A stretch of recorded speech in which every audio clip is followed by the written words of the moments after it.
อความนอบน้อมจงมีแก่พระผู้มีพระภาคเจ้าพร้อมทั้งพระสัทธรรมคำสอนและพระอริยสงฆ์เจ้าทั้งหลายขอถวายความเคารพแก่พระเถรานุเถระผู้ติดตามรับฟังขอความสุขความสวัสดีความเจริญในธรรมจงบังเกิดมีแก่บรรดาท่านสาธุชนทั้งหลายวันนี้รายการธรรมะคลายทุกข์ก็ได้มาพบกับญาติโยมสาธุชนทั้งหลายตามปกติเช่นเคยนะเราก็มาฟังพระธรรมคำสอนอันเป็นเครื่องชำระจิตใจการฟังธรรมแต่ละครั้งเหมือนเราอาบน้ำภายนอกที่เราอาบมันก็ชำระร่างกายสิ่งที่แปดเปื้อนทำให้สะอาดฉันใดการฟังพระธรรมคำสอนนี้ก็เหมือนกันการฟังธรรมะทุกวันทำให้ใจของเรามันสะอาดคำว่าสะอาดในที่นี้หมายความว่าใจมันไม่คิดไปในเรื่องอื่นจิตมันจับอยู่กับเรื่องของพระธรรมคำสอนเรื่องทานเรื่องศีลเรื่องภาวนานั่นเมื่อจิตใจมันอยู่กับทานศีลภาวนาจิตใจไม่มีความโลภความโกรธความหลงนี่คือ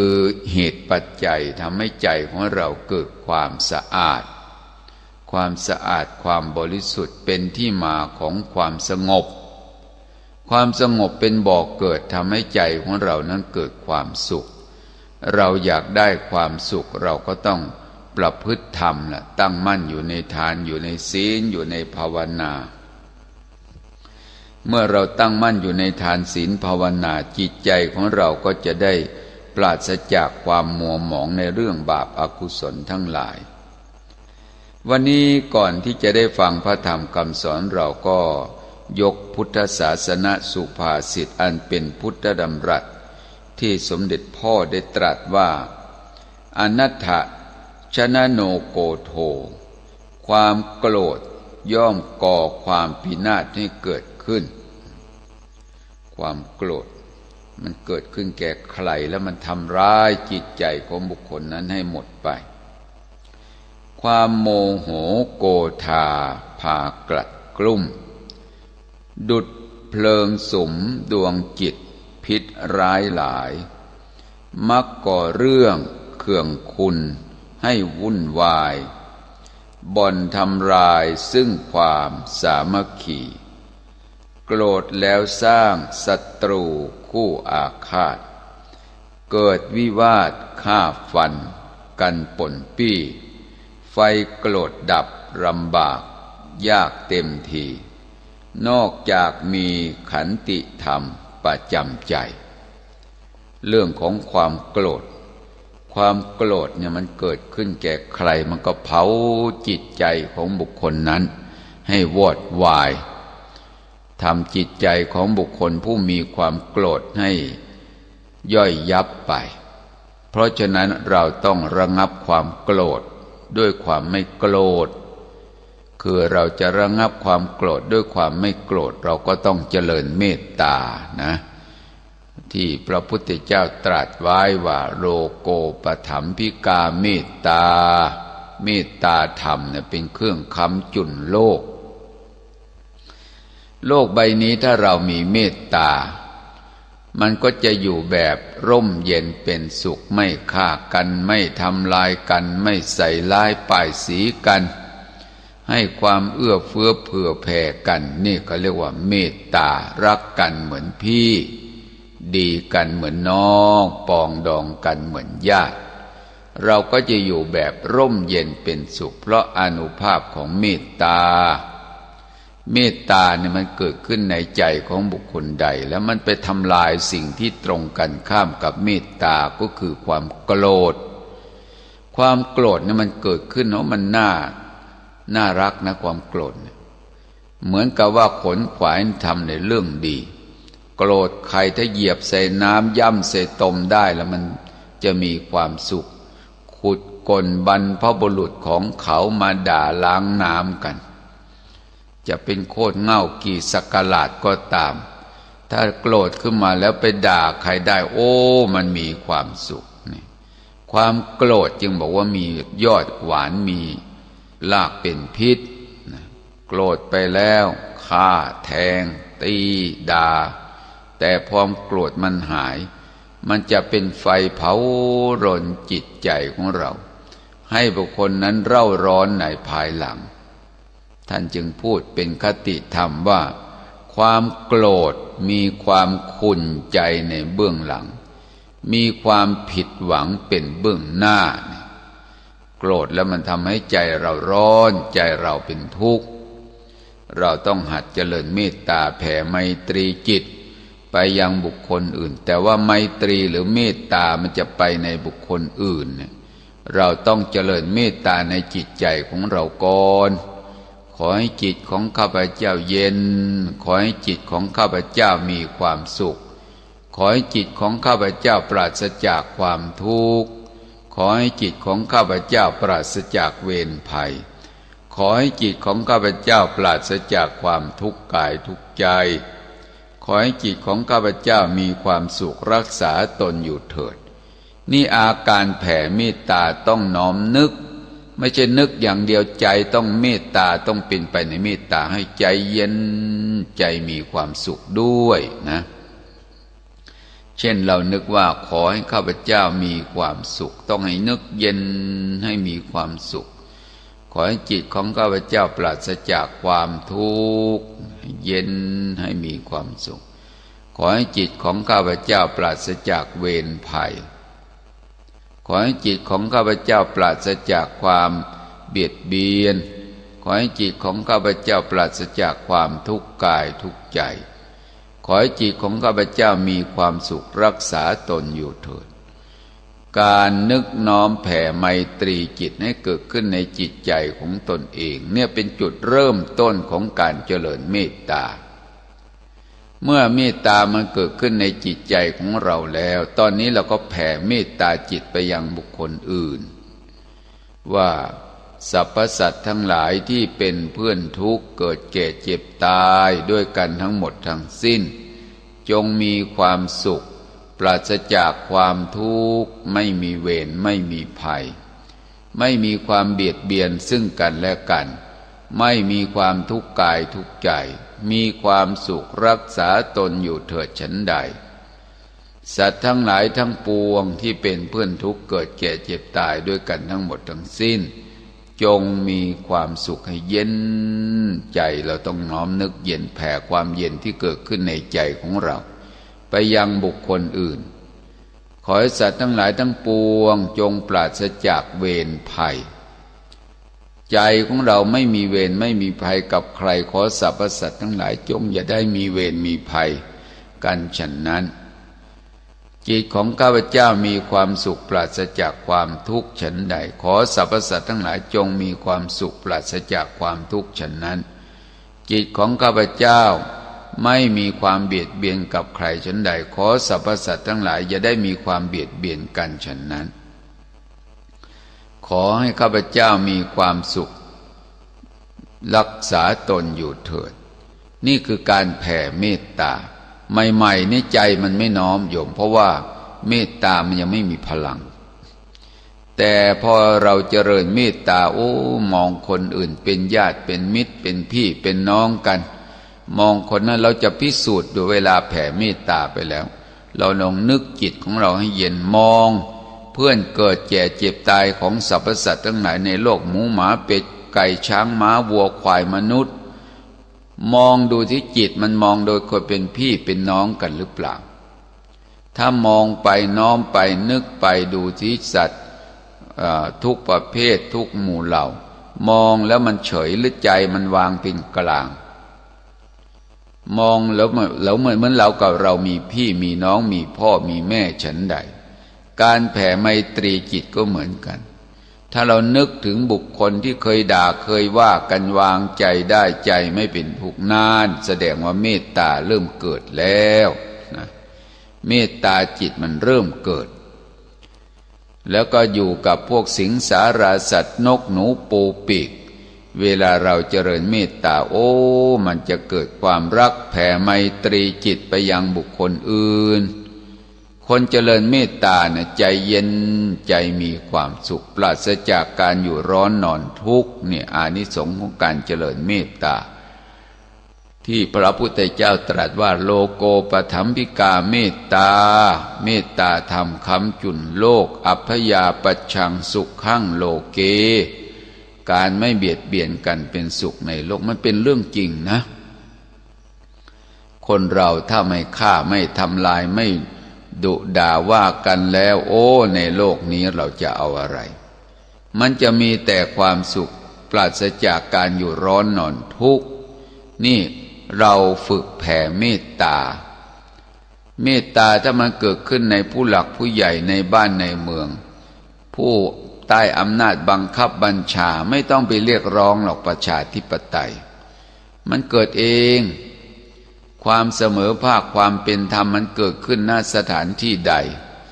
เมตตาธรรมมันเกิดขึ้นในจิตใจของบุคคลผู้ใดคนเขามันสื่อสัมผัสกันได้หมูหมาเป็ดไก่ก็เหมือนกันเราจะตีหัวหมาสักตัวเนี่ยจ้องว่าจะตีทำท่าเอาอาหารเรามันดูออกนะโยมนะแต่ถ้าเกิดเราให้ด้วยความเมตตาจิตมองโดยความเป็นลูกเป็นหลานเป็นญาติเป็นแม่มันจะเข้ามาใกล้อาตมาไปอยู่ศูนย์ปฏิบัติธรรมที่ศูนย์ธรรมะคลายทุกข์นกเขานี่โยนเดินห่างแค่เมตรกว่า2 เมตรเราก็ไม่สนใจนึกว่ามันเป็นต้นหญ้าต้นไม้ไปเราเดินไปเรื่อยๆมันก็ไม่บินหนีนะญาติโยมมันมองเราเหมือนกันนะเราก็ไม่ได้คิดเบียดเบียนไม่ได้ทำร้ายอะไรก็ตามนกเขาที่มันเดินอยู่นกกระยางห่างกัน3 เมตรมันไม่โดดหนีไม่บินหนีถามว่าเพราะอะไรมันคงจะรู้นะมันคงจะรู้เราก็ไม่ได้สนใจมันแล้วก็ทำความสะอาดทำกวาดหญ้าลานศูนย์ปฏิบัติธรรม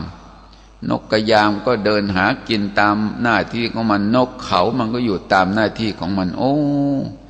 นี่อานุภาพเมตตามันเกิดขึ้นมาเพราะฉะนั้นเมตตาธรรมเนี่ยมันจะไปสกัดความโกรธความโกรธมันเกิดขึ้นในจิตใจของบุคคลใดมันก็ทำร้ายจิตใจของบุคคลนั้นให้ความดีตายไปวันหนึ่งพราหมณ์พาละทวาชโคตแกมีภรรยาเป็นพระโสดาบันภรรยานี่ชอบน้อมลำลึกนึกถึงคุณของพระสัมมาสัมพุทธเจ้านางจะนั่งจะยืนจะเดินจะนอนก็นอบน้อมคำลำลึกนึกถึงของพระสัมมาสัมพุทธเจ้าคือพระคุณนะโมตัสสะภะคะวะโตอะระหะโตสัมมาสัมพุทธัสสะแต่พราหมณ์นี่ไม่ชอบเกลียดภรรยาแต่จะทำยังไงได้เพราะมันเป็นภรรยาของเราพราหมณ์วันหนึ่งเห็นนางพรามณีนี่แกนอบน้อมลำลึกนึกถึงพระคุณของพระสัมมาสัมพุทธเจ้าเป็นประจำแกก็อยากจะทำบุญกับพระของแกบ้างแต่พราหมณ์นี่ไปยินดีในลัทธิศาสนาที่คำพรนุ่งลมห่มฟ้าพราหมณ์พาละทวาชโคตก็เลยบอกภรรยาว่าน้องวันพรุ่งนี้นะขอร้องสักอย่างหนึ่งได้ไหมขอร้องอะไรพี่อย่าน้อมลำลึกนึกถึงพระสัมมาสัมพุทธเจ้าของเองได้ไหมศรัทธาของพระโสดาบันศรัทธาของพระโสดาบันท่านบอกว่าแม้จะฆ่าจะแกงจะโยนลงในเหวจะทำลายจิตใจของพระโสดาบันที่จะไม่ให้พระอริยบุคคลน้อมลำลึกนึกถึงคุณของพระสัมมาสัมพุทธเจ้าไม่ได้เลยท่านว่าน้อมลำลึกนึกถึงคุณของพระสัมมาสัมพุทธเจ้าเนี่ยถ้าจะไม่ให้น้อมลำลึกนึกถึงไม่ได้เลยต้องน้อมลำลึกนึกถึงอยู่ตลอดเวลาในที่สุดพราหมณ์ก็บอกว่าไม่เป็นไรแต่พรุ่งนี้ขอร้องอย่างเดียวให้ทำอาหารให้หน่อยพอ นางพรามณีพอพวกศาสนาเชนศาสนาชีเปลือยเขามาขึ้นบ้านทั้งเจ้าอาวาสลูกวัดเป็นแถวไม่มีผ้านุ่งไม่อับอายขายหน้าแก้ผ้าทงนุ่งลมห่มฟ้าแต่นางนี่ทำอาหารก็คิดถึงพระสัมมาสัมพุทธเจ้าพอดีนางก็ถืออาหารไปเกิดมันไปสะดุดเสื่อมันก็จะหกล้มนางก็น้อมลำลึกนึกเพราะใจนึกถึงพระพุทธเจ้าก็อุทานว่านะโมตัสสะภะคะวะโตเท่านั้นเองโอ้พวกนิคนศาสนาชีเปลือยทั้งหลายขับไล่ไสส่งดานางนี่ขนาดเป็นพระนะเป็นนักบวชแต่เป็นนักบวชนอกศาสนาบอกว่าพราหมณ์ท่านเอาหญิงคนถอยคนไม่ดีมาไว้ในบ้านทำไมด่าพราหมณ์บางคนกำลังเอาอาหารเข้าปากต้องคายอาหารออกบางคนก็เอาน้ำล้างหูว่ามันเป็นสิ่งไม่เป็นมงคลนะคนมิจฉาทิฏฐินะมันคิดอย่างนี้พราหมณ์นี่โกรธมากพวกนักบวชอรหันต์ของตนทั้งหลายฉี่เปลือยกลับไปสู่สำนักแล้วพราหมณ์นี่โกรธพระพุทธเจ้ายกมีดว่าจะประหารฟันภรรยาก็ทำไม่ได้หรอกเพราะว่าความเป็นคุณของพระอริยเจ้านี่มันป้องกันอุปสรรคอันตรายพราหมณ์สามีโกรธพระพุทธเจ้าออกจากบ้านเดินไปสู่วัดพระเชตวันเลยคิดว่าได้โกรธใครแล้วได้ฆ่าคนนั้นใจของเราก็จะมีความสุขแกคิดไว้อย่างนี้โกรธใครได้ฆ่าคนนั้นใจของเราจะมีความสุขจะไปถามพระพุทธเจ้าดูซิว่าโกรธฆ่าอะไรแล้วจึงจะมีความสุขเดินทางรีบเดินทางพระพุทธเจ้านั่งรออยู่แล้วหน้าพระคันธกุฎีพราหมณ์นี้ไปถึงชี้หน้าพระพุทธเจ้าเลยข้าแต่พระสมณะโคดมข้าอะไรได้มีความสุขอย่างยิ่งพระพุทธเจ้ารู้อัตยาศัยจิตใจในก้นบึ้งแห่งหัวใจว่าพราหมณ์คนนี้ถ้าเราตอบปัญหาแล้วจะได้บรรลุธรรมเห็นธรรมพระพุทธเจ้าต้องใช้เมตตาจิตตรัสด้วยมหากรุณาธิคุณว่าดูก่อนพราหมณ์โกทังคัตตวาสุขขังเสติการฆ่าความโกรธได้จะมีความสุขอย่างยิ่งตรงกันข้ามกับพราหมณ์ที่คิดมาว่าเราโกรธใครถ้าฆ่าใครได้ใจของเราจะมีความสุขแต่พระพุทธเจ้าไม่ตอบดังที่ใจเราคิดเลยกลับไปตอบธรรมตรงกันข้ามมาฆ่าความโกรธได้เสียแล้วนั่นแหละจะมีความสุขอย่างยิ่งพราหมณ์ไม่เคยได้ยินธรรมมัทธุรวาจาอันเป็นสัจธรรมเป็นความจริงเกิดศรัทธาเลื่อมใสในพระพุทธเจ้าพอพระพุทธเจ้าแสดงธรรมให้ฟังจบบรรลุโสดาบันนี่ญาติโยมการฟังธรรมมันเป็นเหตุเป็นปัจจัยแห่งการบรรลุธรรมแต่ว่าการบรรลุธรรมมันจะเกิดจะมีได้มันต้องอาศัยการอบรมบ่มเพาะกันทำไปเรื่อยๆทำบ่อยๆถามว่าการบรรลุมันเป็นเรื่องเหตุของมันแต่หน้าที่ของเราคือกระทำให้มันบริบูรณ์เหมือนเราปลูกต้นไม้รดน้ำพรวนดินหน้าที่ของการออกดอกออกผลมันเป็นหน้าที่ของต้นไม้ไม่ใช่หน้าที่ของเราเรื่องของมรรคของผลก็เหมือนกันไม่ใช่หน้าที่ของเรามันเป็นเรื่องของเหตุผลเป็นเรื่องของเหตุปัจจัยนี่เรื่องของการปฏิบัติธรรมนะเรามีโอกาสมีเวลาญาติโยมตื่นนอนแต่ตอนเช้าหรือก่อนเข้านอนควรจะได้นั่งอยู่กับที่นะไม่ต้องไปล้างหน้าล้างตาหรอกลุกขึ้นมาหรือคนเป็นอัมพฤกษ์อัมพาตตื่นแล้วก็นอนอยู่กับที่นั่นแหละเจริญพระกรรมฐานเลยญาติโยมที่ตื่นขึ้นลุกขึ้นได้ก็นั่งดูลมหายใจเข้าออกนะการที่เราจะเจริญสมาธิเราต้องมีสติรู้ตัวคนใหม่ๆพื้นฐานของการปฏิบัติไม่มีเราก็เอาอานาปานสตินะเป็นหลัก คือก่อนที่จะปฏิบัติถ้าเรานั่งได้นะอันนี้พูดถึงอิริยาบถนั่งอิริยาบถนั่งเนี่ยต้องนั่งตัวตรงข้อสำคัญว่าอุชุงกายยังนั่งกายตรงนั่งคู่บัลลังก์เอาขาขวาทับขาซ้ายวางมือขวาทับบนมือซ้ายตั้งกายของเราให้ตรงหลับตา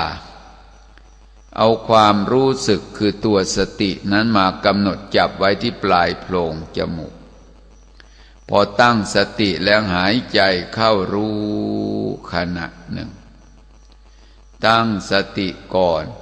แล้วผ่อนลมหายใจออกรู้ขณะหนึ่งตั้งสติแล้วหายใจเข้าจิตจับนิ่งอยู่กับลมหายใจเข้านั่นชื่อว่าเราเจริญสมาธิขณะหนึ่งตั้งสติก่อนแล้วผ่อนลมหายใจออกรู้จิตจับนิ่งอยู่กับลมหายใจออกนั่นชื่อว่าเราเจริญสมาธิขณะหนึ่งเขาเรียกชื่อว่าคณิกะสมาธิสติที่ระลึกก่อนหายใจเข้าสติที่ระลึกก่อนผ่อนลมหายใจออกตัวตั้งสติบ่อยๆอันนี้เรียกว่าทำความเพียรเจริญสมาธิสมาธิไม่ได้หมายถึงการนั่งนะสมาธิเป็นชื่อของจิตต้องทำความเพียรทำไงมีสติแล้วก็หายใจเข้ารู้นะมีสติก่อนแล้วจึงผ่อนลมหายใจออกรู้ลมเข้าครั้งหนึ่งชื่อว่าเจริญสมาธิขณะหนึ่งรู้ลมออกครั้งหนึ่งชื่อว่าเจริญสมาธิขณะหนึ่งเขาเรียกชื่อว่าคณิกะสมาธินี่ชื่อว่าปฏิบัติได้แล้วเห็นแล้วขณะหนึ่งบางท่านไม่ดูลมหายใจธรรมดาบริกรรมพุทธานุสติคือการระลึกนึกถึงคุณของพระพุทธเจ้าควบคู่กันไปด้วยเช่นหายใจเข้าเรานึกบริกรรมในใจว่าพุทธผ่อนลมหายใจออกนึกบริกรรมในใจว่าโทพุทธลมหายใจเข้าโทลมหายใจออกลองสังเกตดูเวลาหายใจเข้าบริกรรมในใจว่าพุทธจิตจับนิ่งไหมถ้าจิตนิ่งแสดงว่าใช้ได้หายใจออกบริกรรมในใจว่าโทใจจับนิ่งอยู่กับลมหายใจออกนั่นการกำหนดพุทโธก็เป็นสมาธิการดูลมหายใจเข้าออกก็เป็นสมาธิแต่สมาธิตัวนี้เป็นการเกิดขึ้นชั่วขณะเล็กน้อยนะเขาเรียกว่าคณิกะสมาธิพระพุทธเจ้าสอนความจริงสมาธิงภิกขเวภาเวทะดูก่อนภิกษุทั้งหลายพวกเธอทั้งหลายพึงเจริญสมาธิคำว่าเจริญสมาธิก็คือมีสติอยู่กับตัวเองนั่นแหละอยู่กับลมหายใจเข้าออกอยู่กำหนดพุทโธเป็นต้นหรือจะพิจารณาในอาการ32ในร่างกายของเราเนี่ยกรรมฐานแปลว่าอุบายเครื่องประคองจิตผูกจิตพอจิตไปเพ่งแล้วใจมันจึงเกิดความสงบจะเพ่งอะไรก็ได้นะเพ่งน้ำก็ทำให้ใจเกิดความสงบเพ่งไฟก็ทำให้ใจเกิดความสงบเพ่งสีขาวก็ทำให้ใจเกิดความสงบเพ่งสีแดงก็ทำให้ใจของเราเกิดสีเขียวสีขาวได้ทั้งนั้นนะมันเป็นอุบายทำให้ใจของเราเกิดความสงบพอเพ่งกำหนดและทำให้ใจของเราเกิดความสงบความสงบอันนี้ท่านเรียกชื่อว่าสมาธินะมันเป็นอุบายทำให้ใจของเราอยู่กับตัวเองนอกจากที่เราจะพิจารณาให้เกิดความสงบแล้วมานึกน้อมดูสิว่าในร่างกายของเราเนี่ยมันเป็นที่ประชุมรวมลงซึ่งของอมิสสาบะอาจมีอาการ32ขณะที่เราน้อมลำลึกนึกถึงเกศาคือผมที่เกิดอยู่บนศีรษะมันว่าโดยเรามองดูว่าเป็นของสวยของงามเป็นของสูงเพราะเกิดอยู่ที่หัว แต่ว่าช่องขุมผมเนี่ยช่องเส้นผมแต่ละเส้นมันมีเกิดขึ้นจากหนังศีรษะเป็นหลุมที่ไหลออกซึ่งเหงื่อใครปฏิกูลขณะถ้าเราไม่อาบน้ำชำระร่างกายมันก็มีกลิ่นเหม็นปฏิกูลเป็นของไม่สะอาดมีสติดูโอ้มันเป็นของไม่สะอาดผมเนี่ยเกศาผมโลมาขนตามช่องขุมขนในร่างกายมันมีเหงื่อใครไหลออกเป็นปฏิกูลถ้าถูกไฟไหม้มีกลิ่นเหม็นนี่ขนเล็บมือเล็บเท้าว่าเป็นของสวยของงามเล็บมือเล็บเท้าท่านปลายนิ้วมันเนื้อมันเปื่อยมันยุ่ยมันหลุดออกไปโอ้ขยะแขยงญาติโยมเห็นแต่ปลายนิ้วแดงเล็บมันหลุดไปเล็บดำเล็บขาวตกลงสู่ภาชนะอาหารเราก็ไม่กล้ารับประทานเพราะถือว่ามันเป็นสิ่งปฏิกูลนะเล็บหน้าขาเล็บทันตาฟันที่อยู่ในปากของเราถ้าริมเนื้อฝีปากมันเปื่อยมันเน่ามันยุ่ยนะมันหลุดออกไปฟันเนี่ยหวอฟันแต่ละซี่มันเกิดขึ้นอยู่ในเหงือกกามปฏิกูลเน่าเหม็นขนาดยังไม่ตายเอามือใส่เข้าไปในปากมันดมหรือมีกลิ่นเหม็นโอ้เนี่ยสิ่งปฏิกูลท่านว่ากายนี้เป็นของไม่สะอาดที่เราสวดมนต์ว่าปูโลนานัปปการัสสะอสุจิโนร่างกายนี้เต็มไปด้วยของไม่สะอาดมีประการต่างๆอัตถิอิมัสสมิงกายเยมีอยู่ในกายนี้นะคือให้เรานึกถึงและใจของเรามันจะอยู่กับตัวเองผมขนเล็บฟันหนังเนื้อนะเอ็นกระดูกเยื่อในกระดูกม้ามหัวใจตับพังผืดไตปอดไส้ใหญ่ไส้น้อยอาหารใหม่อาหารเก่ามันสมอง20นี้ท่านเรียกว่าธาตุดินการพิจารณาไปมันทำให้ใจของเราอยู่กับอารมณ์กรรมฐานไม่คิดไปในเรื่องอื่นอยู่ธาตุน้ำก็มีน้ำดีน้ำเสลดหนองเลือดเหงื่อมันข้นน้ำลายเปลวมันน้ำมูกน้ำมูด12นี่เขาเรียกว่าธาตุน้ำร่างกายไม่มีอะไรหรอกธาตุดินมีผมขนเล็บฟันหนังเนื้อเอ็นกระดูกโอ้มันมีเป็นส่วนไม่มีส่วนไหนเป็นคำว่าเราเลยมีแต่ผมแต่ขนแต่เล็บแต่ฟันแต่หนังแต่เนื้อแต่เอ็นแต่กระดูกมันไม่มีคำว่าตัวเราของเราเลยตัวปัญญาที่มาตามดูรู้เห็นตามความเป็นจริงเขาเรียกว่าเจริญวิปัสสนาละมองเห็นสภาพความจริงพิจารณาแยกธาตุไปมันจะเกิดสุญญตาสมัยเก่าเราเข้าใจว่าขานั่นคือขาเรานะหัวก็หัวเราแต่พอเราพิจารณาโดยอาการโดยความเป็นธาตุแล้วร่างกายมีธาตุดินเป็นเครื่องประชุมรวมลงมีผมขนเล็บฟันหนังเนื้อเป็นต้นธาตุดินนี่เรามามองดูมันไม่มีเราแล้วผมเนี่ยเป็นธาตุดินขนก็เป็นธาตุดิน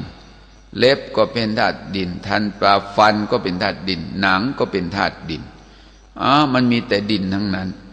ธาตุน้ำมีพวกน้ำดีน้ำเสลดน้ำหนองเนี่ยไฟยังร่างกายให้อบอุ่นมามองดูแล้วมันไม่มีเราเลยมีแต่ผมขนเล็บฟันหนังเนื้อเอ็นกระดูกใจน้อมนึกถึงอาการ32ในร่างกายนี้เขาเรียกว่ากายคตาสติภาวนาหรือกายคตาสติกรรมฐานที่ระลึกนึกถึงอาการ32ในร่างกายหรือบางทีท่านก็เรียกว่าโกฏฐาสะหมวดของร่างกายในรูปธาตุอาการ32คือพิจารณาแล้วมันจะเกิดทำลายสุภสัญญาพิจารณาแต่ละส่วนมันเกิดอสุภะทั้งนั้นญาติโยมเวลาโยมเผาศพเขาจะเปิดโลงเอาผ้าบังสกุลไปให้พระไปพิจารณาเอาผ้าไปพาดที่โลงแล้วก็ให้พระไปพิจารณาผ้าบังสกุลดูศพแต่ละคนเนี่ยไม่เหมือนกันบางคนก็ศพเน่าบางคนก็ศพแห้ง เนี่ยมันแล้วแต่กรรมแต่เวรเหมือนกันบางคนศพเน่าน่าเกลียดนะหน้าตาเปื่อยเน่ายุ่ยน่าเกลียดมากริมฝีปากเนี่ยหลุดฟันหวออ้าปากโอ้ยดูไม่ได้อยู่เนี่ยมันปฏิกูลเพราะฉะนั้นให้เราพิจารณาว่ามันเป็นของไม่สวยไม่งามเราระลึกนึกถึงอสุภภาวนาจะทำให้เรานั้นเกิดสุญญตาเกิดความเบื่อหน่ายว่างเปล่าจากตัวตนที่นั่งอยู่เนี่ยไม่ใช่เรานะที่นั่งคือกายนั่งตัวรู้ก็เป็นนามคือจิตไม่ใช่เรายืนอยู่นี่ก็เหมือนกันยืนก็ไม่ใช่เรายืนคือกายยืนและตัวรู้ก็เป็นนามรู้ไม่ใช่เรารู้นั่งคือกายนั่งไม่ใช่เรานั่งตัวรู้ก็ไม่ใช่เราเป็นนามนอนคือกายตัวรู้ที่นอนก็คือใจแต่เวลานอนทีไรเป็นเรานอนนี่แสดงว่าสักกายทิฏฐิเราไปยึดถือร่างกายว่าเป็นตัวเราของเราผลของมันที่เกิดขึ้นเป็นยังไงถ้าเราไปยึดว่าเป็นตัวเราของเราอ้าวทุกข์สินั่งใหม่ๆสบายไหมสบายเจ้าค่ะนั่งนานๆเป็นสุขหรือเป็นทุกข์เป็นทุกข์เจ้าค่ะถามว่าใครทุกข์ก้นทุกข์อ้าวนี่พูดภาษามนุษย์อ้าวขาทุกข์เนี่ยแต่ถ้าพูดถึงผู้ปฏิบัติพูดเวลานั่งนานๆอะไรนั่งกายนั่งเจ้าค่ะนั่งนานๆเป็นสุขหรือเป็นทุกข์เป็นทุกข์เจ้าค่ะถามว่าอะไรทุกข์รูปทุกข์นามทุกข์นี่ผู้ปฏิบัติเขาตอบอย่างนี้ไม่มีอะไรคำว่าสุขเลยมีแต่ทุกข์เท่านั้นเกิดขึ้นมีแต่ทุกข์เท่านั้นตั้งอยู่แล้วมีแต่ทุกข์เท่านั้นเป็นไปนอกจากทุกข์ไม่มีอะไรเกิดนอกจากทุกข์ไม่มีอะไรดับก็เป็นเรื่องของขันธ์เป็นเรื่องของรูปเป็นเรื่องของนามนี่ถ้าเราเจริญสติอบรมปัญญาพัฒนาจิตใจให้มันไวต่อการรับรู้อยู่ในโลกใบนี้ไม่มีทุกข์หรอกมีแต่ความสุขอาตมาเคยไปต่างประเทศไปดูบ้านเขาคนอังกฤษที่ประเทศอังกฤษสมัยที่อาตมาเดินทางไปประเทศอังกฤษไปดูบ้านดูเมืองเขาโอ้เขาอยู่ตามป่าตามเขาคนสภาพเหล่านั้นจิตใจเขาจึงดีถ้าเวลาทำการทำงานเขาก็มาทำงานที่ออฟฟิศในเมืองพอเลิกงานเสร็จก็กลับบ้านนี่ระบบต่างประเทศเขาเปลี่ยนนี่จะเป็นอังกฤษอเมริกาออสเตรเลียนิวซีแลนด์เหมือนกันแต่ในประเทศไทยที่กินที่อยู่ที่หลับที่นอนที่พักผ่อนที่ประกอบธุรกิจอยู่ที่เดียวกันนี่มันเลยต่างกันเพราะว่าโซนเอเชียเราเนี่ยเป็นระบบแฟมิลี่นะระบบครอบครัวทำงานเนี่ยไม่อยากแยกไปไกลแต่ต่างประเทศไม่ใช่ที่พักก็ให้เป็นที่พักออฟฟิศที่ทำงานก็ให้เป็นออฟฟิศที่ทำงานคือเราแยกส่วนกันเหมือนกับการเจริญวิปัสสนามารู้กายรู้จิตรู้รูปรู้นามตามความเป็นจริงถ้าเรารู้กายรู้จิตรู้รูปรู้นามตามความเป็นจริงแล้วมันจะไปทำลายถ่ายถอนนี่ตอนนี้ไปทำลายถ่ายถอนความเห็นผิดสมัยเก่าเราเข้าใจผิดคิดว่ากายเป็นเราเข้าใจผิดคิดว่าจิตเป็นเราแต่พอมาเจริญวิปัสสนามาพิจารณาร่างกายโดยความเป็นธาตุแล้วโอ้มันไม่มีเราเลยกายเรียกว่ารูปสบายไม่สบายก็เรียกเวทนาคือนามที่เป็นทุกข์ก็คือนามทุกข์แต่เวลานามทุกข์มันไม่ได้รู้ว่าเป็นนามทุกข์มันรู้ว่าเป็นเราทุกข์โอ้ใจไม่สบายเลยวันนี้นี่วันนี้ใจไม่สบายทำไมจึงไม่สบายละโยมเพราะมันเป็นทุกข์นี่คือวางใจไม่ถูกวางใจไม่เป็นแต่ถ้าคนวางใจเป็นเขาจะไม่มีความทุกข์ละเรื่องของการปฏิบัติธรรมมันไม่ใช่เรื่องอย่างอื่นมาฝึกสติให้มันไวต่อการรับรู้นะว่ายืนคือกายยืนไม่ใช่เรายืนเป็นรูปยืนนานๆเป็นสุขหรือเป็นทุกข์เป็นทุกข์นั่นชื่อว่าเข้าถึงธรรมะเมื่อเป็นทุกข์ทำไงวางใจได้ไหมวางใจได้ที่เป็นทุกข์อะไรทุกข์กายทุกข์ถอนหรือยังถอนแล้วถอนความเห็นผิด สมัยเก่าเราเข้าใจผิดคิดว่ากายเป็นเราแต่พอมาปฏิบัติธรรมโอ้ยกายนี่พระพุทธเจ้าตรัสเรียกว่ารูปในญาณที่หนึ่งเนี่ยเขาเรียกว่าญาณอะไรนามรูปปริเฉทญาณญาณแยกรูปแยกนาม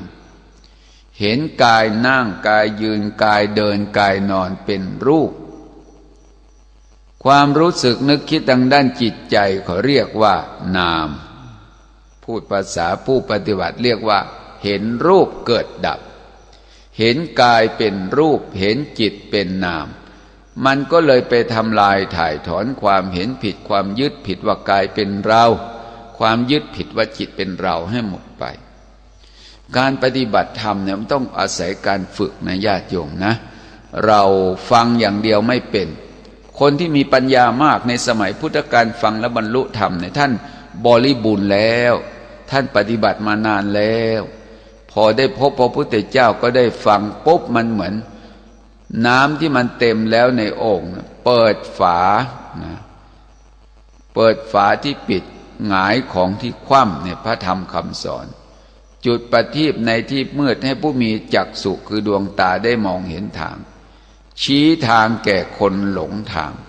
นี่เป็นอาการของพระธรรมคำสอนของพระสัมมาสัมพุทธเจ้าฝึกสติให้อยู่กับตัวเองบัดนี้มาฝึกจงกรมนะโยมนะโยมลองทำดูก็ได้เวลาจะยกส้นเท้าขึ้นมาเนี่ยสติต้องไปที่เท้านะอยู่กับอาการสติกับกายต้องไปด้วยกันพอบอกตั้งสตินะรู้กายยืนสติน้อมระลึกนึกถึงอาการของกายยืนพร้อมกับบริกรรมยืนเนาะยืนเนาะยืนเนาะทำความรู้สึกเห็นกายยืนตั้งแต่ศีรษะถึงปลายเท้าว่ายืนไม่ใช่เรายืน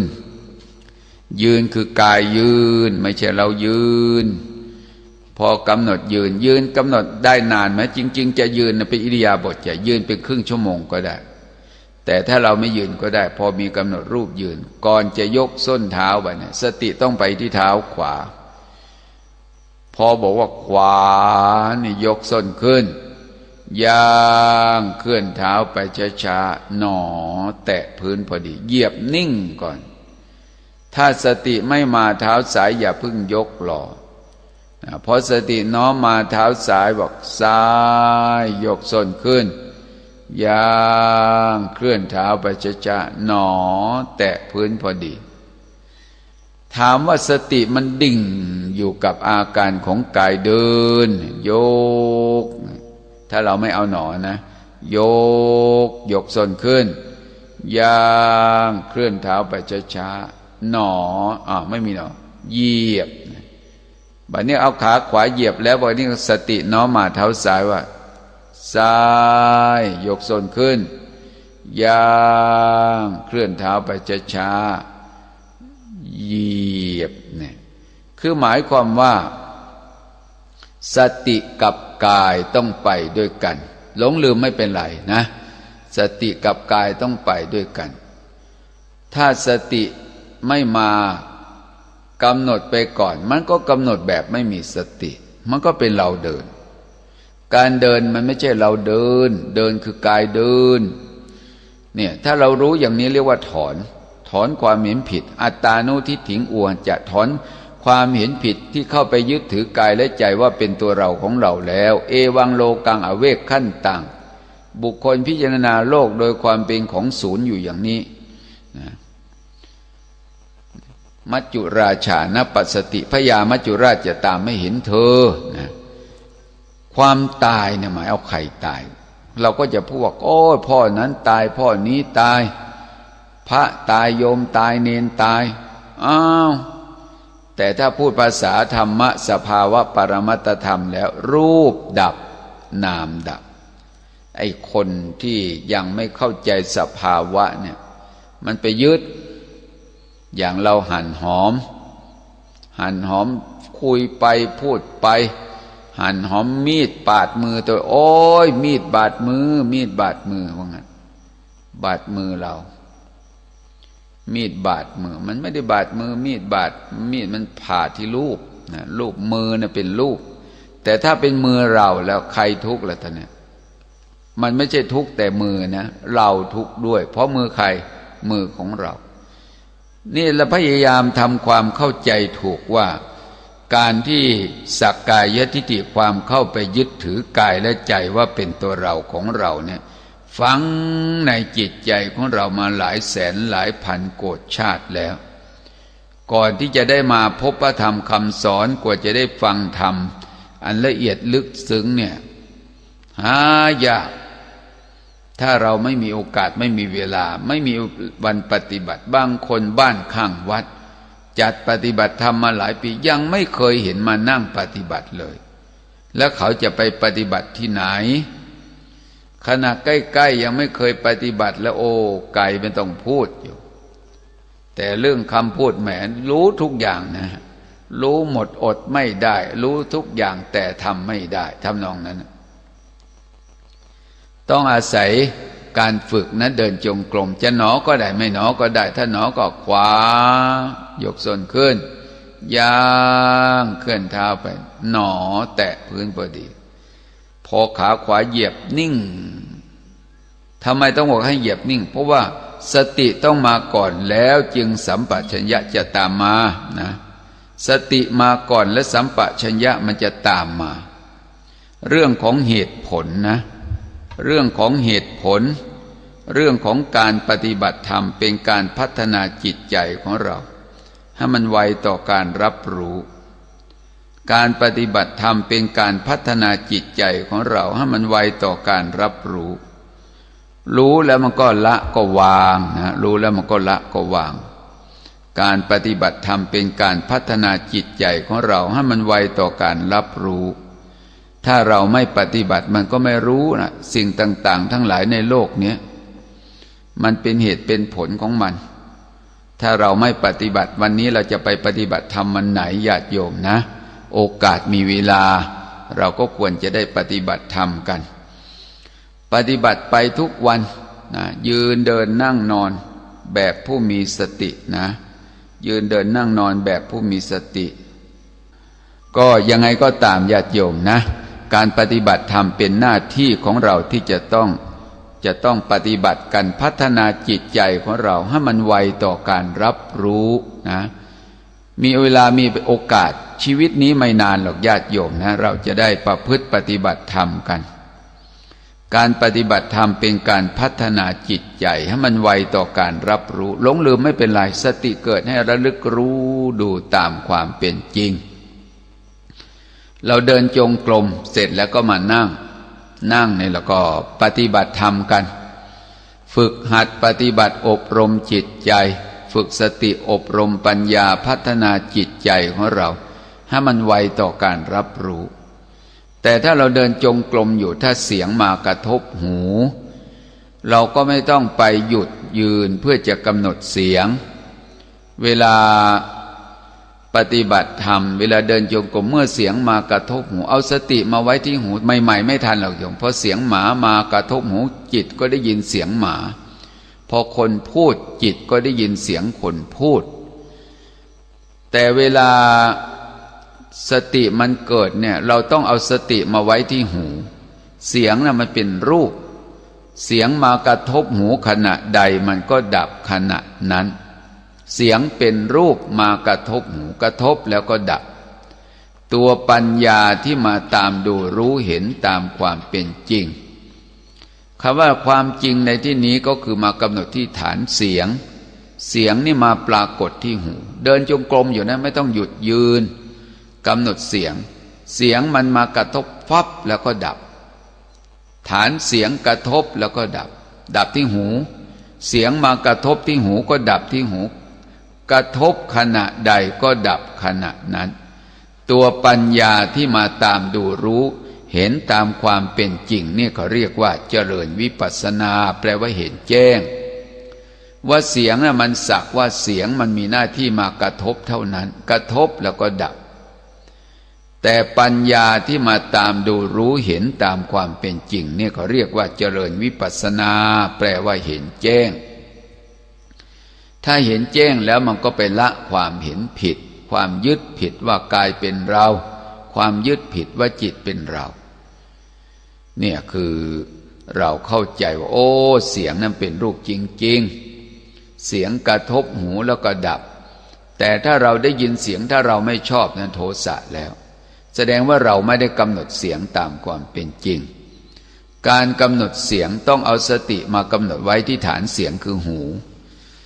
แต่ถ้าเราจิตน้อมไปหาเสียงเราจะรู้เสียงโดยความเป็นบัญญัติยกตัวอย่างเช่นโยมฟังมหาบุญช่วยบรรยายอยู่เนี่ยโอ้นี่เสียงมหาบุญช่วยนะเสียงมหาบุญช่วยบางคนไม่ชอบพอได้ยินเสียงป๊อบโกรธไม่ชอบปิดวิทยุเลยบางคนโอ้เสียงอาจารย์มหาบุญช่วยมาแล้วในรายการธรรมะคลายทุกข์ฟังตั้งใจฟังเป็นโลภะนี่แสดงว่าเอาจิตน้อมไปหาเสียงเราจะรู้เสียงโดยความเป็นบัญญัติหมาเห่าเอาจิตน้อมไปหาเสียงหมาใจเราไม่ชอบเพราะเราจะนั่งสมาธิใจมันฟุ้งเลยโกรธหมาแต่ได้ยินเสียงรถแม่มันก็ดังอยู่ได้เสียงรถนั่นการที่เราเอาจิตน้อมไปหาเสียงเราจะรู้เสียงโดยความเป็นบัญญัติถ้าเป็นบัญญัติมันจะเป็นคำว่าชอบและไม่ชอบแต่ถ้าเรากำหนดโดยความเป็นสภาวะแล้วเนี่ยเสียงน่ะเป็นรูปนะโยมนะเสียงเป็นรูปมากระทบหูแล้วก็ดับเสียงกระทบหูขณะใดก็ดับขณะนั้นเสียงเป็นรูปกระทบหูขณะใดก็ดับขณะนั้นปัญญาที่ไปรู้เสียงตามความเป็นจริงนั่นเขาเรียกชื่อว่าเจริญวิปัสสนาแปลว่าเห็นแจ้งถ้าเห็นแจ้งแล้วมันก็ไปละความเห็นผิดความยึดผิดว่ากายเป็นเราความยึดผิดว่าจิตเป็นเราแต่พอเรารู้ความจริงแล้วเสียงนะสักว่าเสียงเท่านั้นกระทบพับระดับกระทบระดับมันจะไม่มีคำว่าชอบและไม่ชอบเพราะไม่มีท่านจึงบอกว่าเสียงสักว่าเสียงการเห็นก็เหมือนกันเห็นน่ะเป็นรูปรู้น่ะเป็นนามไม่มีเรากลิ่นเป็นรูปที่มากระทบจมูกรู้กลิ่นนั้นเป็นนามไม่มีเรารสเปรี้ยวหวานมันเค็มเป็นรูปรู้รสความรู้น่ะเป็นนามเย็นร้อนอ่อนแข็งหย่อนตึงที่มากระทบผิวกายเย็นกระทบระดับร้อนกระทบระดับเย็นร้อนอ่อนกระทบแล้วก็ดับแข็งกระทบแล้วก็ดับตึงกระทบแล้วก็ดับหย่อนกระทบแล้วก็ดับนี่เป็นกายเป็นรูปความรู้ต่างหากเป็นนามสรุปแล้วมีแต่รูปแต่นามไม่มีเราเลยปัญญาไปตามดูรู้เห็นตามความเป็นจริงโอ้นี่มันเป็นสภาพนี่ถ้าเราเดินจงกรมนะเสียงมากระทบหูกำหนดเสียงเอาการกำหนดเสียงต้องเอาสติมากำหนดไว้ที่หูเมื่อเสียงมากระทบกำหนดว่าได้ยินหนอบริกรรมผูกเพื่อให้สติมันมาได้ยินหนอถ้าเสียงกระทบฟับรู้เลยว่ารู้หนอนึกในใจนะอย่าพูดออกปากรู้หนอแต่ถ้าเราปฏิบัติชินพอเสียงกระทบฟับความรู้สึกที่ไปรู้นั่นคือสภาวะที่ถูกต้องไม่มีคำพูดนะการปฏิบัติแต่ถ้าเราพูดอยู่มันก็ยังดีไม่ผิดหรอกเมื่อบัญญัติปรากฏปรมัตถ์คือสภาวะความจริงมันก็หายไปแต่ถ้ากำหนดสภาวะความจริงบัญญัติก็หายไปเช่นว่าเสียงกระทบฟับเรารู้ความรู้น่ะชื่อว่ารู้แล้วไม่ต้องพูดไม่ต้องบริกรรมพอเสียงกระทบก็ดับโอ้เสียงมันเป็นอย่างนี้อ้าวถ้าเสียงมากระทบกำหนดเสียงแต่ถ้าเสียงไม่มีเราก็เดินกำหนดรูปเดินขวาย่างหนอซ้ายย่างหนอกำหนดไปถ้าจิตคิดล่ะก็เป็นเรื่องของมันล่ะตอนนี้ก็เริ่มเจริญสติแล้วแหละเพราะจิตคิดก็รู้โอ้เนี่ยเป็นนามธรรมชนิดหนึ่งจิตพอใจก็เป็นโลภะแต่ถ้าเราไม่ได้เคยเจริญสติเวลาพอใจเกิดมันเป็นเราพอใจเวลาไม่พอใจก็บอกว่าเป็นเราไม่พอใจไอ้ความไม่พอใจคือโทสะแต่เวลาไม่พอใจความโกรธเกิดขึ้นเป็นเราไม่พอใจนี่โมหะนะโยมนะหลง มันไปติดนี่การเห็นธรรมะการรู้ธรรมะไม่ใช่ไปรู้สิ่งอื่นรู้สิ่งที่มีรู้สิ่งที่เป็นนั่นแหละเนี่ยการปฏิบัติธรรมจะได้พัฒนาจิตใจของเรามันจะได้ถอนคำว่าตัวเราของเราออกไปมันเห็นแต่ความเป็นรูปเป็นนามสติอยู่กับรูปสติอยู่กับนามอาสัมโมลาโหกาลังกโรติบุคคลนั้นไม่หลงตายนะไม่หลงตายจิตใจสติไม่ฟั่นเฟือนเพราะสติไม่ทิ้งรูปไม่ทิ้งนามเรียกว่ามีสุคติโลกสวรรค์เป็นที่ไปในเบื้องหน้าญาติโยมสาธุชนทั้งหลายวันนี้รายการธรรมะคลายทุกข์ก็มาถึงช่วงท้ายรายการนะคงจะเอาไว้ติดตามในตอนต่อไปเอาละญาติโยมสาธุชนทั้งหลายวันนี้รายการธรรมะคลายทุกข์หมดเวลาแล้วอาตมาภาพผู้บรรยายก็ต้องจากลาสาธุชนไปด้วยคำว่าธรรมะคลายทุกข์ลาทุกท่านขอผู้ฟังทางบ้านสุขหันษาพูดทำคิดด้วยธรรมพระสัมมาใช้เมตตาขันติธรรมสุขจำเริญขอความสุขความสวัสดีความเจริญในธรรมจงบังเกิดมีแก่ท่านสาธุชนผู้สดับรับฟังและผู้สนับสนุนรายการโดยทั่วถึงกันจงทุกท่านขอเจริญพร